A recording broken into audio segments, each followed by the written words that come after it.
Wow. As entrepreneurs, we want to make things happen. And that's why we're here at AES Nation, is to share some of the best ideas. And in an earlier podcast, I had the opportunity to interview Vern Harnish, who is a phenomenal entrepreneurial guru. He has a company called Gazelle. It's all focused on helping entrepreneurs who are accelerating 30% or more a year. And he's in one of my CEO groups, Joe Polish's Genius Network Mastermind. And I've gotten to know Vern and just watched so many of the entrepreneurs that were working with him have huge success that I had to start doing it. I hired him to come to speak to my mastermind group after reading his book, Scaling Up, and just was really blown away. But one of the things that's, you work with these top gurus, they're running so hard and everything. I asked Vern, how could I really get into the details, particularly of some of the most important strategies and tactics? And he goes, John, you got to get together with our next speaker. He's a remarkable entrepreneur in his own right, but what I loved is spend a day with him just on executing this. And in one area, Vern talked about 4 areas. People, obviously, very important, strategy, execution, but one that's near and dear to the heart of every entrepreneur is cash. And I got to tell you, in this one workshop, this is a guy who's been in financial services, has started all kinds of businesses along the way, sold them, bought them, been involved in over 50 transactions. Some simple items that are going to be critical, that are going to increase your cash pretty really in an hour. Unbelievable. So hang in there, join us. You do not want to miss this conversation. You want amazing, remarkable, exceptional breakthroughs. Dig deep, think bold, drive hard, watch yourself soar beyond your dreams. AESNation.com. David Chavez, I am so happy that you could join us here today. Thank you, John. Glad to be here. I mean, you've got a tremendous background in your own right, and you're leading a lot of educational programs. I'm going to ask you to go to that in the backstory, but where it really hit me, I was in San Francisco. I think we're maybe 2 months ago, we were together, and you walked me through how to think about cash a little bit better. And I think I identified somewhere around $500,000 of additional cash we could generate, which is for every entrepreneur that's got a fast-growing business. I mean, that's just, wow. And then I came back and showed it to my CFO, my COO, and immediately looking at one form that we're going to share with all the listeners. He goes, John, you're missing a couple of things. Let me just show you one. This simple thing would be 50,000 more, and we're going to talk about specifics. So, everybody, I mean, depending where you are in business, I mean, this could be worth millions of dollars of additional cash. So this is a big deal. David, so first of all, thank you really for being willing to share, some brilliant, hard-learned insights.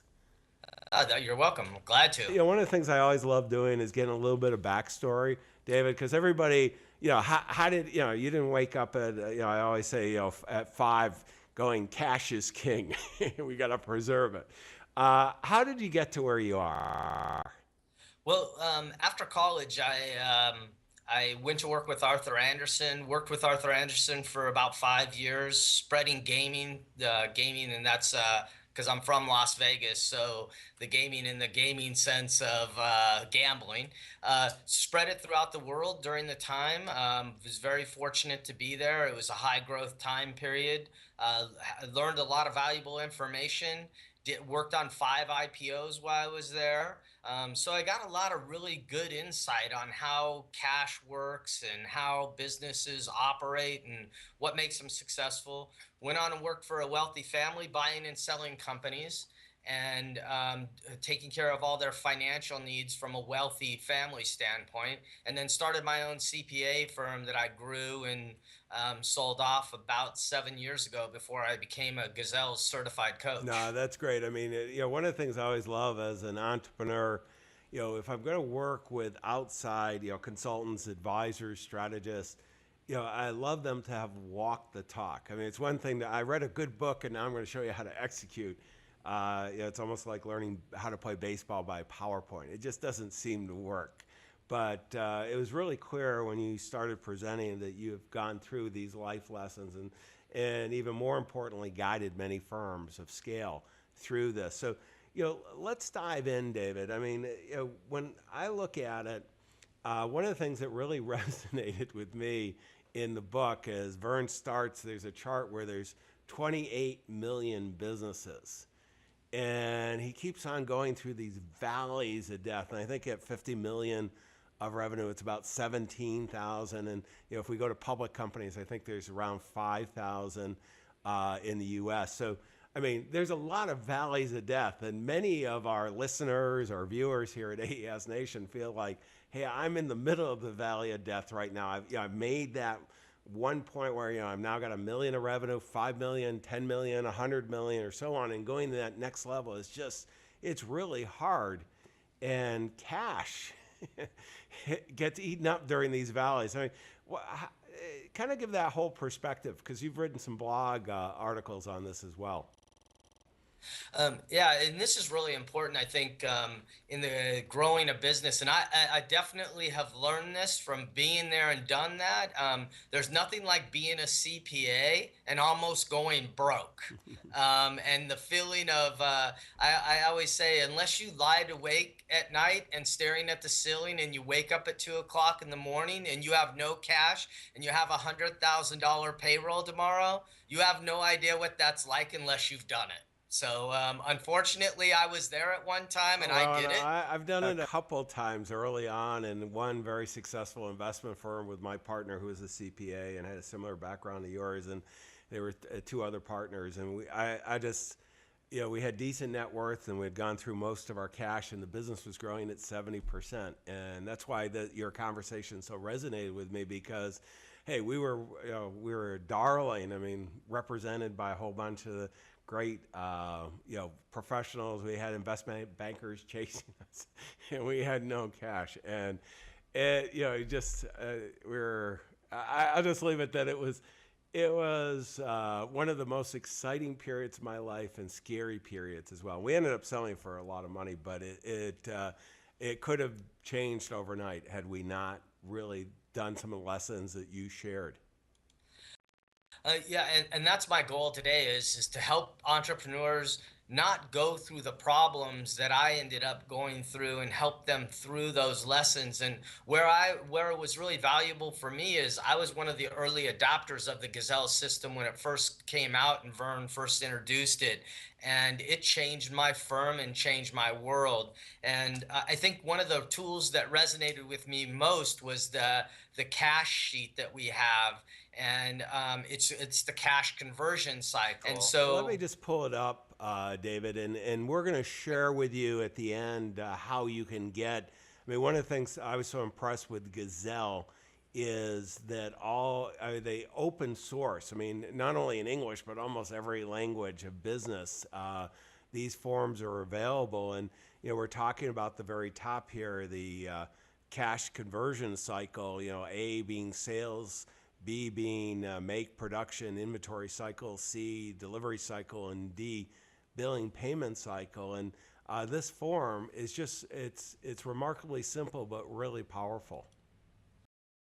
Yeah, so it's the time you spend $1 till the time you get the dollar back.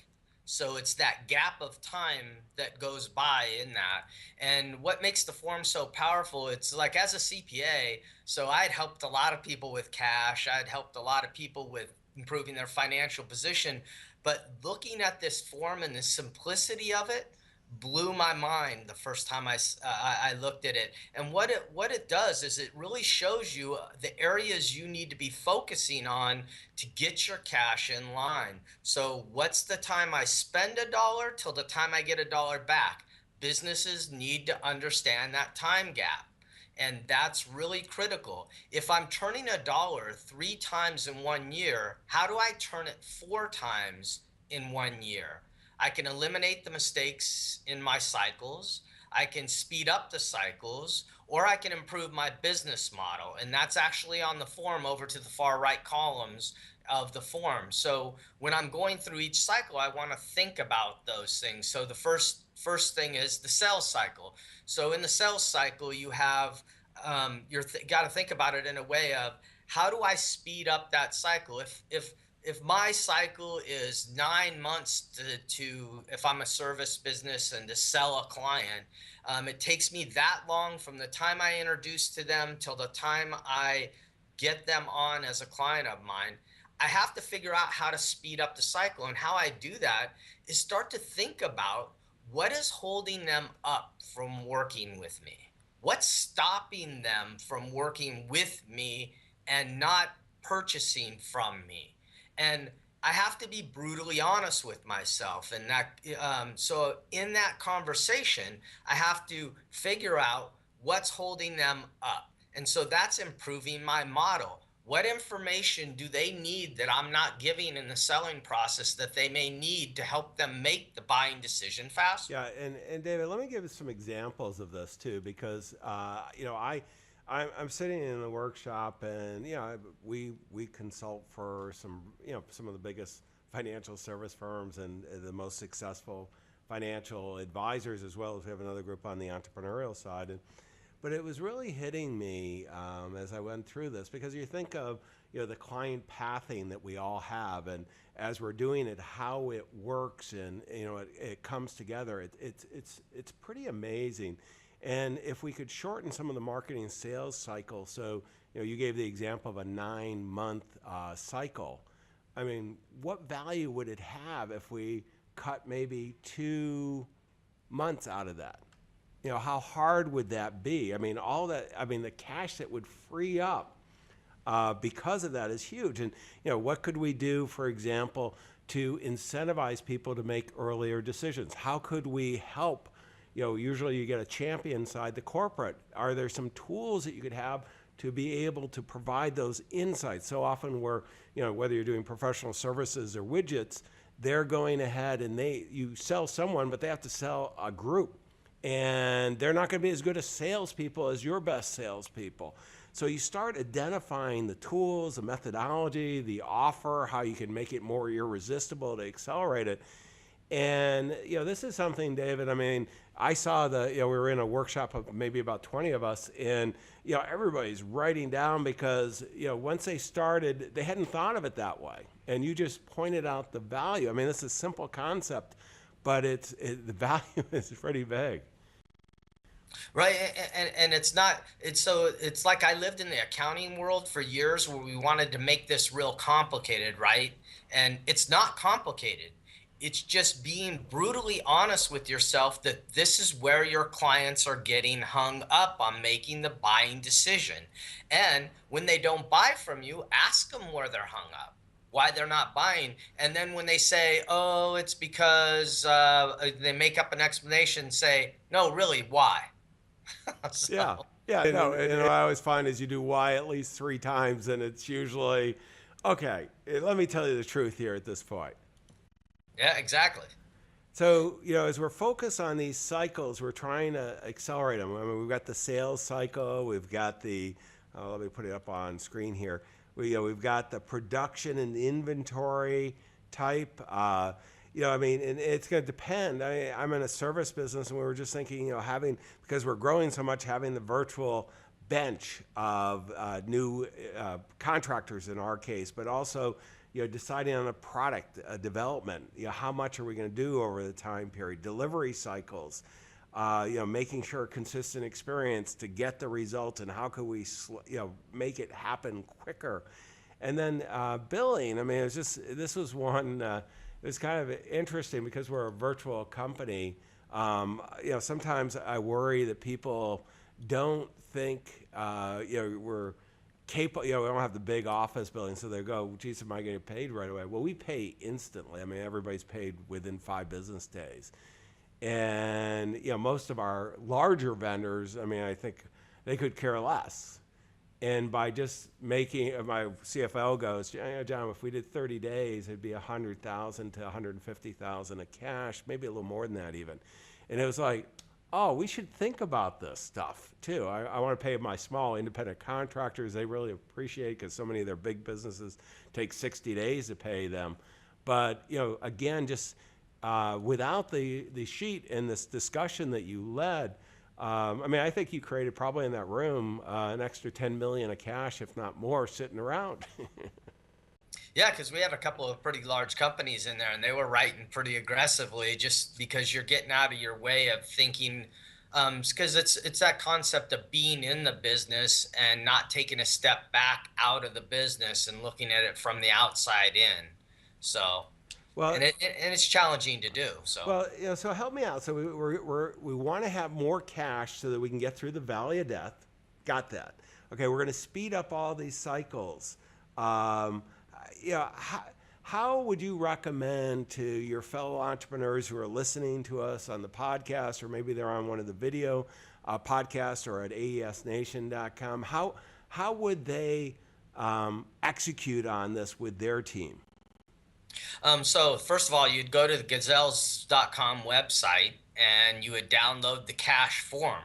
So that would be the first step. Read the book. In the Scaling Up book, there's a section on the form that tells how to utilize the form, and it covers it very well. I like to put it in a little more simpler English, and then maybe watching this podcast again would probably be a good way to get started with it, just to get their thinking correctly. So let's go to the production and the inventory cycle. So it could be simple things that people discount the importance of. It's never the big things that seem to cause the cash problems, because we're thinking about those. It could be inventory that, hey, we brought on a new product and we haven't realigned our inventory in our warehouse, and we're having to go clear across the warehouse to get a product that we shouldn't be having to go clear across the warehouse every time an order comes in to get that product, and we're wasting 5 minutes doing that. That's where lean comes in that section. Lean is probably a very effective tool to use in speeding up that cycle. Eliminating mistakes in the inventory cycle. Sending the wrong product to a customer. How much does that really cost a business? It's huge, and we were talking about on our side, because we're virtual, and we're testing products, and a lot of times we're testing and we're really putting a lot into it to kind of over deliver, and a lean concept of the minimum viable product, and it's not to shortchange the client at all, but to really test the market, and by doing that, you can cut down production time dramatically. Right. So it works even in production too, because if your line is lined up correctly and you're not wasting time moving product in between the lines, you can really save some time and money in that space too. And then you go on to delivery. So for you and I, delivery is a huge thing, a lot more complicated than I think people believe in the service business. I think people think that, oh, I just deliver the service. Well, I'm always thinking to myself, how do I get my clients to use the Gazelle systems and the tools faster? Because if they can use them faster, they'll be more successful quicker. And so I'm always going through that as like, how do I speed up my delivery cycle? So a colleague of mine, not a colleague in the Gazelle system, but in the coaching world, he comes to me, goes, if you speed up the cycle, you're not going to make as much money.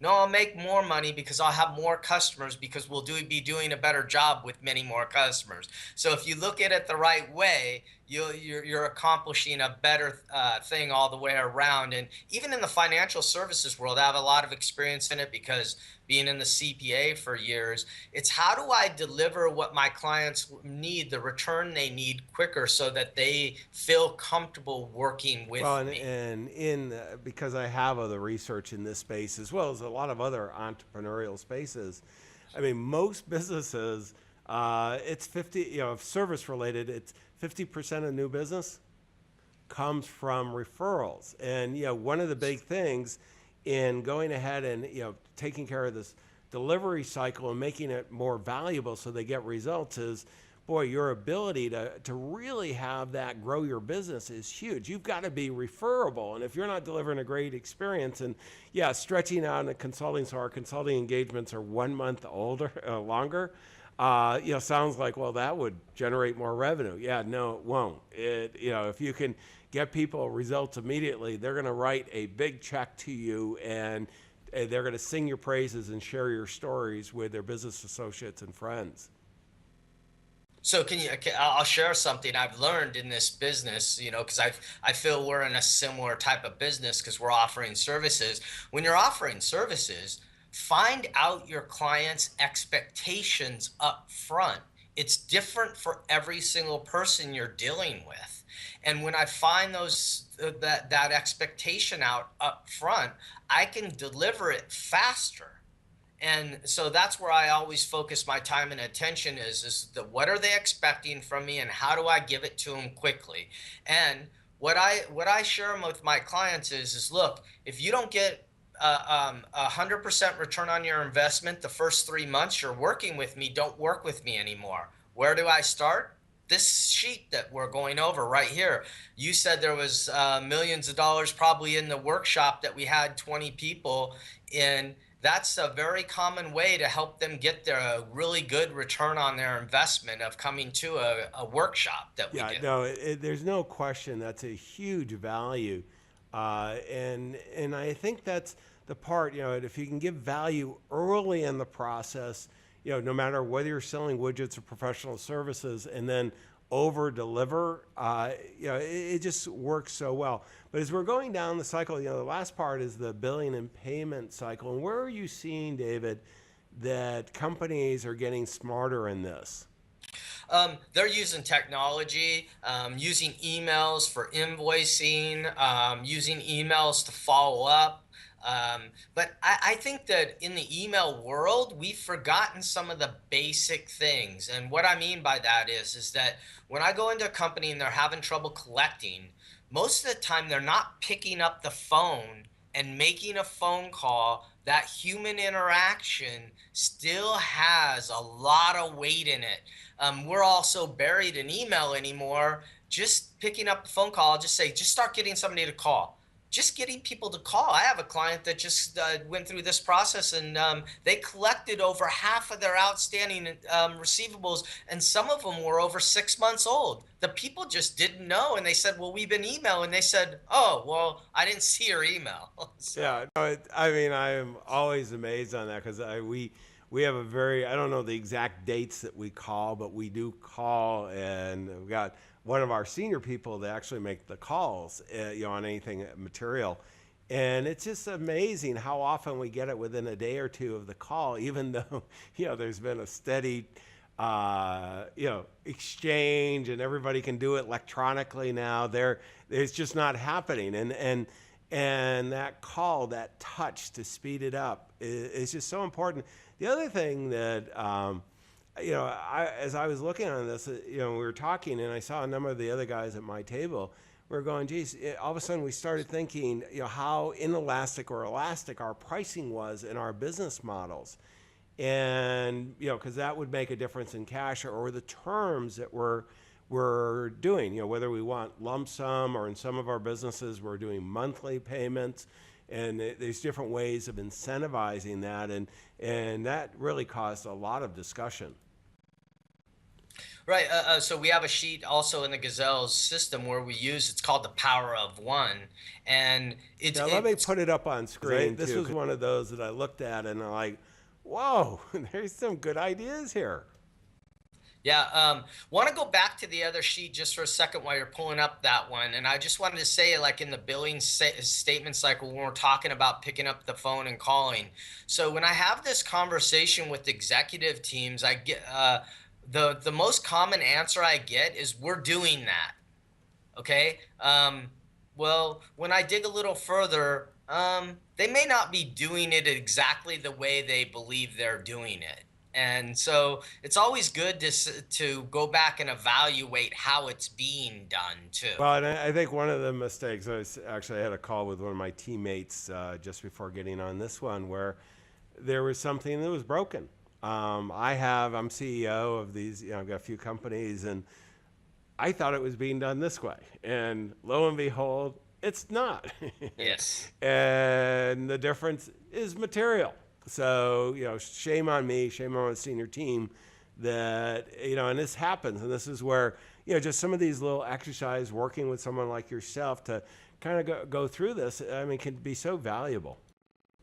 Yeah, and that's I think people often ask me, why do I need a coach? I think people think they ask themselves all the questions, but we're there just to help you maybe identify some of the questions you're not asking yourself. And again, yeah, we're doing that. Okay, you're doing it, but what does doing it mean? How are you doing it? No, and I know. I'm a big believer in coaching. I've had a number of businesses prior to this. Last 10 years, I've had a coaching organization, and I'll tell you the best example. I've hired along the way. It's made many millions of dollars for really myself as well as the businesses I've been involved. I've seen the material difference impact we've had on clients, particularly in the financial services side. That's been worth millions, in some cases hundreds of millions of dollars. But it's kind of I'm just turning 60 this year, and I've got to stay in shape, and it's a little more work and all that other stuff. And I'm one of those guys that if I could pay someone to do a really good workout for me and it would help me, I would. I am not a guy. I like sports, going and playing and doing skiing and all this other stuff and golf and all that, but I wouldn't do it. I have a trainer come over to a gym that we have at our house, twice to three times a week, depending on travel and all that. And the reason I do it is he's not teaching me anything new. I know all this stuff, but that little bit of difference has made a huge difference in my health. And it's the same with our businesses. Yeah, I have a coach too, and people often ask me, why do you have a coach? I have a coach because I need a coach. It's one of those things where every time I don't have one, I'm not as productive as I could be, and so it goes back to that. But I think you have the power of one up on the screen now. I do. Let me put it up because I want to make sure we go. Why don't you touch on that? Because this is, it's the simple 1% changes in varying things, the power of impact. And, kind of walk us through how you see some of your entrepreneurs using this. Okay, one of the things with the power of one, it's a very simple form that what they're trying to do is show you what you should be doing to just get an incremental increase in cash in some way. So by changing one of those line items by 1%, what does it do to your company? So, for an example, if you took a line that had, let's say, your cost of goods sold, and for service businesses, cost of sales. So you have contractors and that are out doing the work for you. If I could change that line by 1%, what would that do to my bottom line?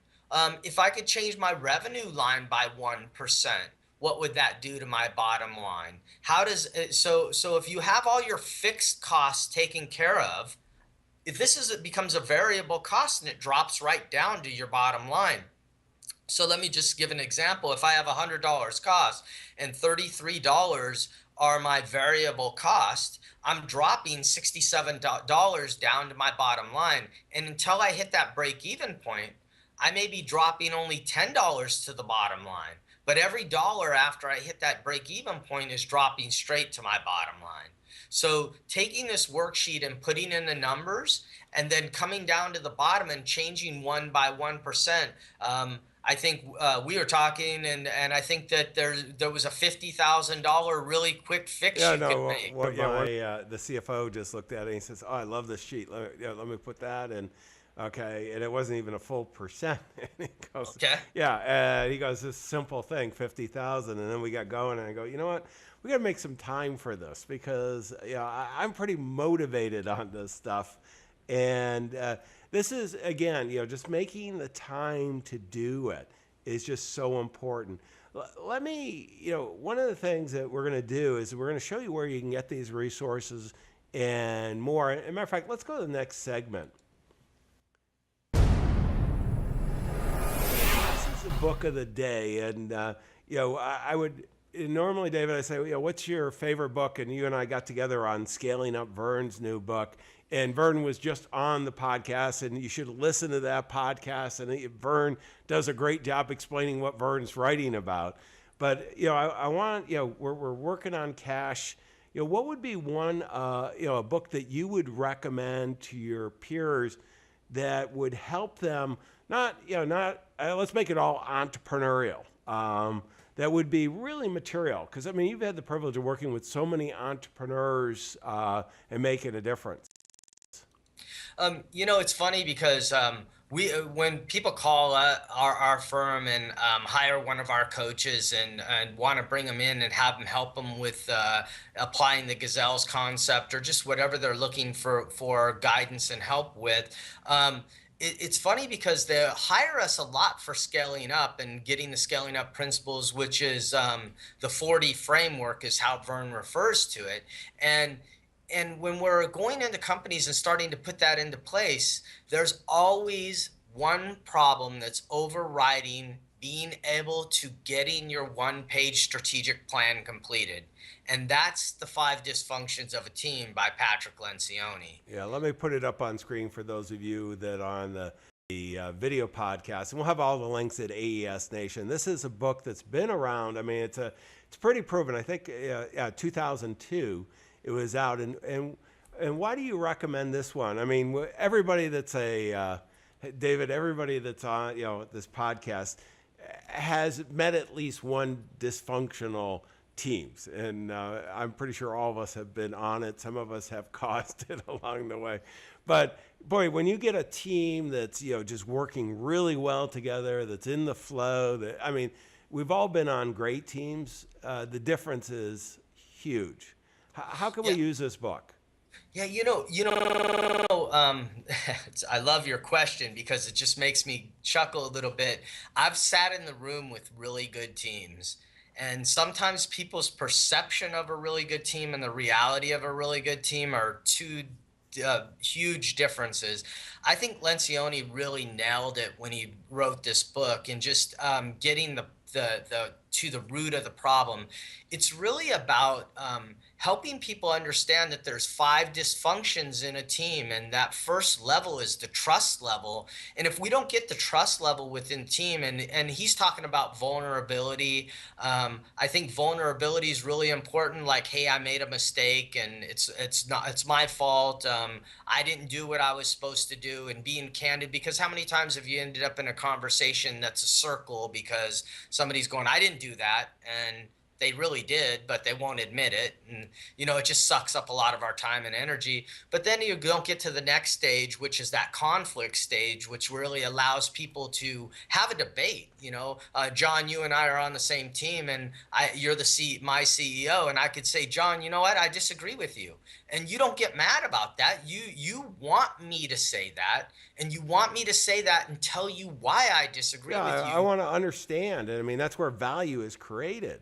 Yes, and that's just a huge aspect of getting that commitment to some kind of results we're looking to get. And so getting that commitment stage, that applies directly to the one-page strategic plan. If I'm putting things on my plan that aren't applicable because it's just crap I believe, and excuse my language, but it's just crap I believe instead of the reality of what we really have to get to, then it's really, really valuable to the people on the team that this is really what we're striding for, and this is why we're striding for it. And so it gets that commitment level really high, and that's the third ream. And then again, people always talk to me when they're talking to me about hiring us for Gazelles coaching. They're saying, how do I get accountability into my company? Well, you have to get trust, you have to have conflict, you have to get commitment, and then you can have accountability. And until you do all those things, you can't have accountability. I don't care what you try to do. And I'm a firm believer in Lencioni having helped a lot of companies that you can make up all the stories you want to believe, but you're not going to get it till you get up that ream. And then the top one he has up there is get results. And he talks about this book in several of his books, not just one.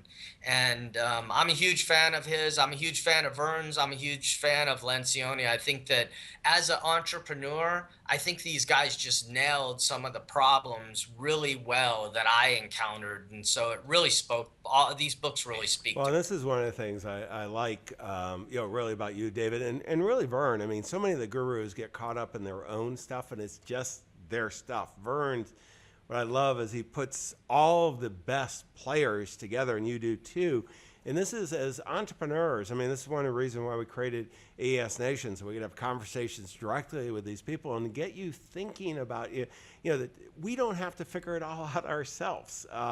There's a lot of talented people out there. But let's go to the next segment, and that is the application of the day. Tell me, on your smartphone, what are you using? As a matter of fact, I'm going to go. I'm going to give you one thing that you're using that you and I were talking about, and we're over Skype. Are you in a hotel room? I'm in a hotel room in San Yeah, Diego. using a mic. I mean, it's so rare that any of us give Microsoft a positive mention. So I'm going to mention. David and I both love our Surface Pro 3. I mean, it's just these are phenomenal computers, and I was commenting his webcam is really great. And so if you're in for a new tablet, definitely many people should check that out. But what else are you using that's really helping entrepreneurs? I would say that's probably my first one. I didn't even think of that one when you said my smartphone, so I went to my smartphone. But I think that one of the things that I help when I'm talking to CEOs and I'm working with them as their coach and inside of their company, one of the things that I see them struggle with a lot is trying.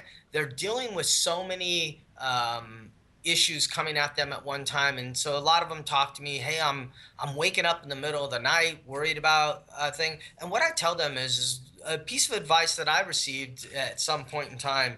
It was just to jot these things down. And so I just keep my phone next to my bed, and I usually open up my notes section inside of my phone that comes with the phone, the little memo thing, Mm-hmm. and I just start jotting these things down, and I just keep a list, and then I sort of prioritize that list on what's important to me and what's not. Sometimes what's important to me at 2 o'clock in the morning when it wakes me up isn't the thing that's important to me tomorrow. So it drops down on the list a little bit.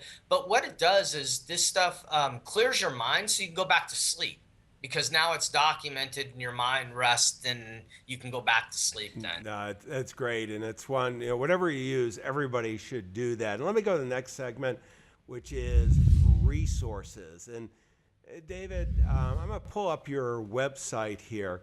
Tell us a little bit about Assured Strategies. Okay, so we're a coaching firm, and what we do is we're the ones who go in and help people implement the Gazelle system. So where you heard from Vern, and he's talking about the tools, and I'm one of his 150 coaches out there. Our firm, we're in the process. We have 3 certified coaches right now in our firm. We're certifying 3 more right now. We're primarily in the Southwest region of the United States, but we have clients all over the country. And what we do is we're the guys that go in and help you learn how to execute. So what we say to people is, look, I had all these consultants come into my company too. Okay. And they would come in, fix a problem, hand me the solution, and walk out the door. That's not helping me. I sucked at execution. I had too many things on my mind. I couldn't focus my attention. And so what we're doing is we're not going to solve your problems. We're going to teach you how to execute, because we don't want to become a permanent fixture in your business. What we want to do is become your partner and help you learn how to do this, and you execute the tools. And then you and your team, your executive team, own this, instead of us owning it and then walking out the door and you hear a sucking sound as you're walking out the door. All of us as entrepreneurs had this happen. And when I started creating the firm and putting the people together, I think this is one of the things we really want to get out to people. And really what we're here for is to help entrepreneurs find their freedom again. And that's really what we're trying to do. And through the execution disciplines, you will have your freedom. And it's funny because a lot of the entrepreneurs we work with go, I read this in the Scaling Up book and I sort of laughed because I didn't believe it.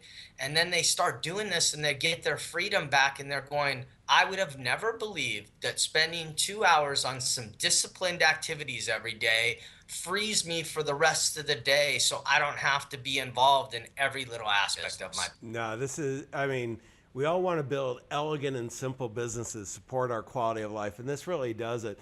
One thing I'm going to put up on the screen, David, and maybe just a point on, I'm going to, is the scalingup.com. This is the for the book, and we had promised that they could go ahead and get these tools. So you can go to scalingup.com, go to the tools, and this is one of the things that impressed me about the whole organization is I've got on the screen the 4 different drivers of success here as entrepreneurs. But if you go to Cash, the tools that we talked about, you can go ahead and download, and they're in a bunch of languages and everything. And we talked about the cash acceleration strategy and the power of one.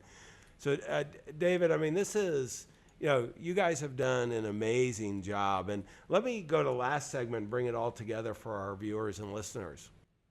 Okay. I've been taking a lot of notes, and I can tell you I'm working with my team implementing a lot of this stuff too. So this is very heartfelt. This is why I wanted to have David on to share the message that there's so much opportunity for us, and we're so busy doing business, we sometimes forget about these drivers. Most of us are pretty good at strategy, or at least have thought about it. We've thought about our people, and certainly we can run into dysfunctional challenges, but we can work on that. We can go ahead. It's executing. Most of us are quick starters. We execute, but cash, it's kind of something we feed when we have to. And boy, all of us have probably have partners. We may have been venture backed. We may have had to raise more money. To the extent that you don't need to do that, and you can self-fund the growth that you're going to have by doing this all well, it's amazing. So, number one, think of cash in each of those valleys of death that David described. It's so important to look at where you are and how you're going to have the cash to get through. Second, spend some time on the forms that we talked about, particularly understanding the cash conversion cycle as it relates to your business. Yes. 3, speed up those cycles. Work with your team. How can you speed them up? And I got to tell you, I just did with my COO and CFO. I'm going to get the whole senior team together, and then we're going to go beyond because there were some great ideas. Eliminating mistakes, big. There's so many opportunities for us, and then improving our business model so that we can support the growth that we want to have, so that we can make this difference in the world. David, great job. Really appreciate the work you're doing. Encourage everyone to look at all the resources, including David's company, on how you can execute all this. Your clients, your future strategic partners, they're all counting on you. Don't let them down. Build that simple and elegant business that never runs out of cash. Wish you the best of success. Exceptional, remarkable breakthroughs. AESNation.com.